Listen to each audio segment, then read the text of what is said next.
நீங்கள் பார்த்துக் கொண்டிருப்பது தமிழ்நாடு முக்கிய செய்திகள்.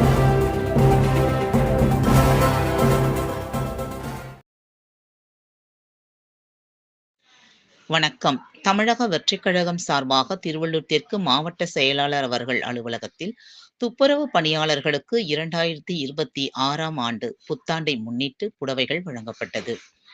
திருவள்ளூர் தெற்கு மாவட்ட தலைமை அலுவலகத்தில் டாக்டர் பிரகாசம் என்கின்ற குட்டி அவர்கள் தலைமையில் 100க்கும் மேற்பட்டவர்களுக்கு புடவைகள் வழங்கப்பட்டது. தமிழக வெற்றிக் கழகம் திருவள்ளூர் தெற்கு மாவட்டம் திருவள்ளூர் தலைமை திரு இன்பா அவர்களின் சார்பாக 2026 புத்தாண்டை முன்னிட்டு துப்புரவு பணியாளர்களுக்கு புடவைகள், காலை சிற்றுண்டி மற்றும் கேக் வெட்டி திருவள்ளூர் தெற்கு மாவட்ட தலைமை அலுவலகத்தில் மிக சிறப்பாக கொண்டாடப்பட்டது. இந்த நிகழ்ச்சியில் ஏராளமான கழக நிர்வாகிகள் கலந்து கொண்டு திருவள்ளூர் தெற்கு ஒன்றிய செயலாளர் யுவராஜ், ஒன்றிய பொருளாளர் திரு ஜெகதீஷ் அனைவரும் கலந்து கொண்டு வருகின்ற 2026ஆம் ஆண்டு புத்தாண்டினை தமிழக வெற்றிக் கழகம் சார்பாக கொண்டாடி மகிழ்ந்தனர்.